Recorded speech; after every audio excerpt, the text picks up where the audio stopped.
Yusuf Roni di penjara apa karena dibaptis? Bukan. Setelah kemudian Yusuf Roni bersaksi kemana-mana, di dalam tanda kutip menyerang Islam, baru dia di penjara 7 tahun. Coba kita tempatkan yang semestinya. Makanya saya bilang kalau memberitakan Injil, nggak usah bahas orang, nggak usah bahas agama lain.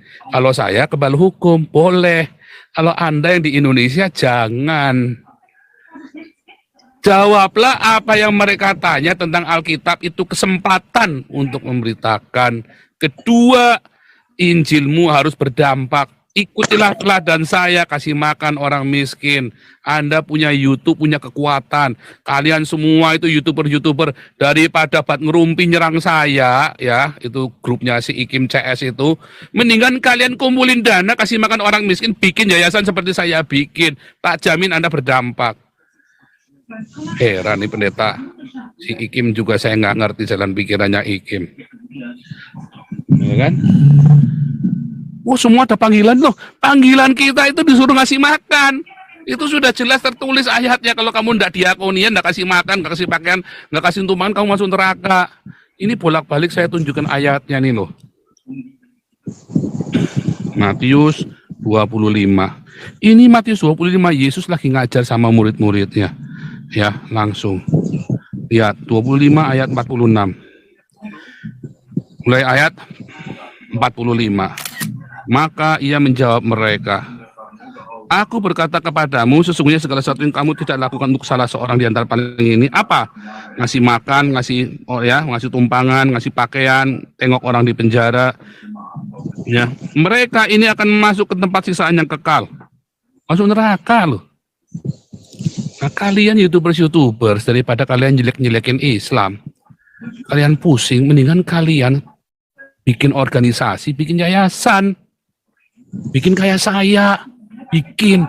Tak jamin banyaknya mau nyumbang, tapi duitnya kudu transparan, jangan kayak saya Saifuddin, nanti ditilep, wah puyeng itu. Dulu sama ya, dulu kita pulang dari Lembang, saya disingkirkan, ternyata duitnya akhirnya 40 juta nggak tahu kemana ada itu. Sekarang kita masuk tanya jawab lagi. Sebentar saja, maksimum jam 11 harus selesai. Ya, maksimum ya. Nggak boleh lebih ya. Nah, ini sekarang ada Manasye Star. Silakan Manasye Star.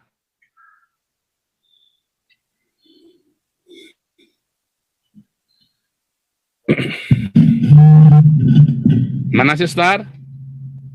Nggak ada suaranya. Ya. Selamat malam waktu Indonesia, Pak. Mikrofonnya copot aja, nggak bagus suaranya.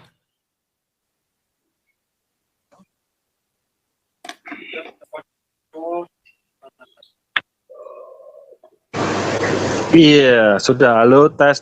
Ya. Iya, halo. Iya, halo, tes. Iya, Pak, lanjut, Pak. Iya, selamat malam waktu Indonesia, Pak. Mau nanya nih, Pak. Kalau jadikanlah seluruh bangsa muridku itu, apakah berarti Yesus itu maksudnya untuk menganut satu agama atau agama-agama lain atau bagaimana, Pak? Karena kalau jadikanlah seluruh bangsa muridku itu bisa diartikan secara harafiah ataupun bisa diartikan atau perumpamaan yang lain gitu, Pak. Ya gitu, Pak, pertanyaan dari saya, Pak. Kalau murid Yesus itu artinya apa?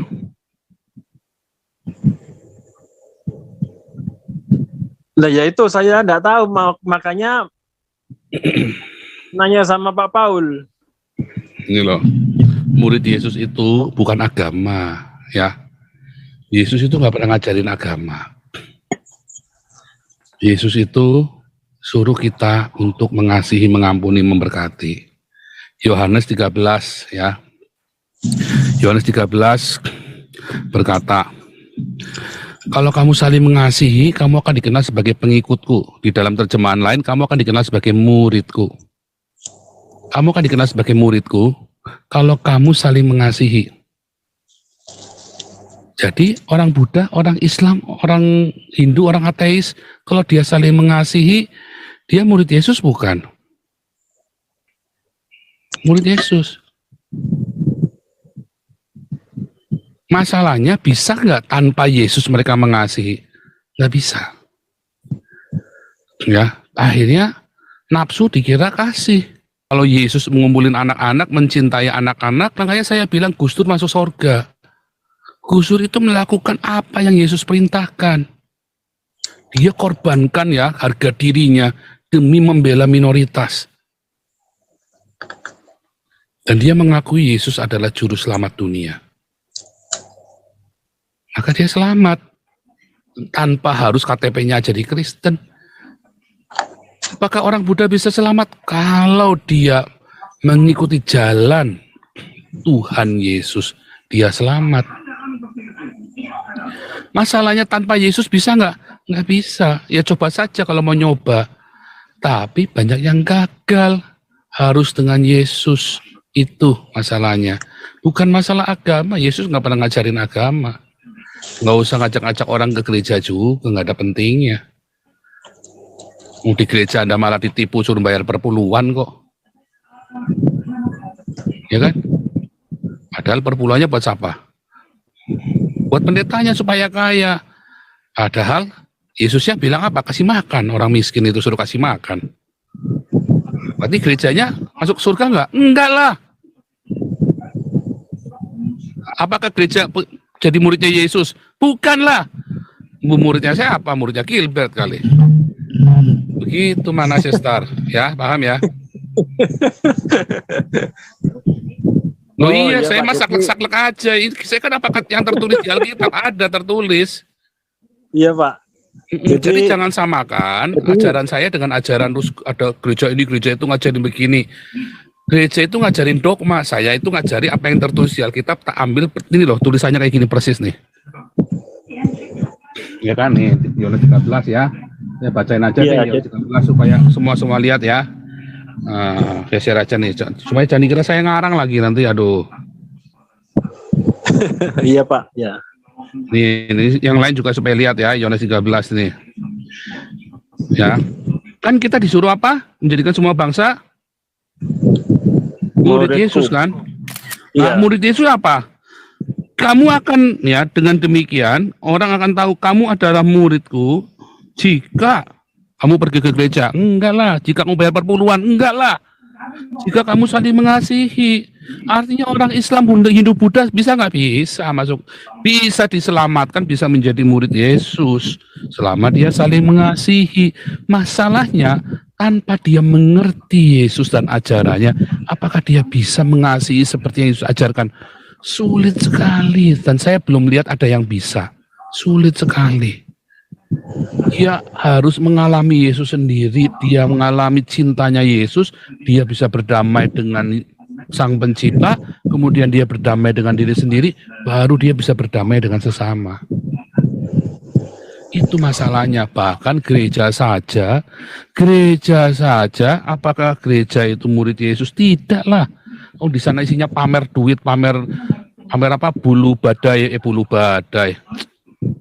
Itulah anti badai, menggelora. Isinya kan gitu kan. Bulu ketek aja sampai di kepang 7. Coba dikasih Louis Vuitton segala macam. Wah, ya, nggak jelas. Di mana saling mengasihinya, di mana diakoniannya. Ya kan? Berarti orang dibaptis, iya Pak. Berarti orang dibaptis itu belum tentu murid Yesus ya. Belum tentu. Orang yang dibaptis itu belum tentu selamat. Karena dia dibaptis sekarang gampang. Anda dibaptis nggak akan masuk penjara. Tak jamin Anda dibaptis nggak akan masuk penjara di Indonesia. Ya, nggak akan di penjara Anda dibaptis. Saifuddin waktu dibaptis tak apa masuk penjara? Enggak. Ya kan? Saifuddin di penjara kan gara-gara dia ngomong. Bukan karena dibaptis kan? Isinya 23 itu kan. bukan karena dibaptis. Yusuf Roni di penjara apa karena dibaptis? Bukan. Setelah kemudian Yusuf Roni bersaksi kemana-mana, di dalam tanda kutip menyerang Islam, baru dia di penjara 7 tahun. Coba kita tempatkan yang semestinya. Makanya saya bilang kalau memberitakan Injil nggak usah bahas orang, nggak usah bahas agama lain. Kalau saya kebal hukum boleh, kalau Anda yang di Indonesia jangan. Jawablah apa yang mereka tanya tentang Alkitab, itu kesempatan untuk memberitakan. Kedua, Injilmu harus berdampak. Ikutilah teladan saya, kasih makan orang miskin. Anda punya YouTube, punya kekuatan. Kalian semua itu YouTuber-YouTuber, daripada buat ngerumpi nyerang saya, ya, itu grupnya si Ikim CS itu, mendingan kalian kumpulin dana, kasih makan orang miskin, bikin yayasan seperti saya bikin. Tak jamin Anda berdampak. Heran nih pendeta. Si Ikim juga saya nggak ngerti jalan pikirannya Ikim. Ya kan? Oh, semua ada panggilan loh. Panggilan kita itu disuruh ngasih makan.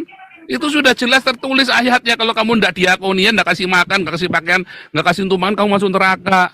Ini bolak-balik saya tunjukkan ayatnya nih loh. Matius 25. Ini Matius 25, Yesus lagi ngajar sama murid-muridnya. Ya, langsung. Lihat, 25 ayat 46. Mulai ayat 45. Maka ia menjawab mereka, aku berkata kepadamu, sesungguhnya segala sesuatu yang kamu tidak lakukan untuk salah seorang di antara paling ini, apa? Ngasih makan, ngasih tumpangan, ngasih pakaian, tengok orang di penjara. Ya, mereka ini akan masuk ke tempat sisaan yang kekal. Masuk neraka loh. Nah, kalian YouTubers daripada kalian jelek-jelekin Islam, kalian pusing, mendingan kalian bikin organisasi, bikin yayasan. Bikin kayak saya, bikin. Tak jamin banyaknya mau nyumbang, tapi duitnya kudu transparan, jangan kayak saya Saifuddin, nanti ditilep, wah puyeng itu. Dulu sama ya, dulu kita pulang dari Lembang, saya disingkirkan, ternyata duitnya akhirnya 40 juta, nggak tahu kemana dah itu. Nggak jelas, grupnya bubar. Transparan selalu, uang itu harus transparan, dibuka kayak saya, ditransparan. Uang itu kudu transparan, kalau nggak jadi setan gelap. Itu ya. Lanjut. Ini saya sambil ini ya, sambil ngajari Anda semua. Manusia berdosa. Waduh.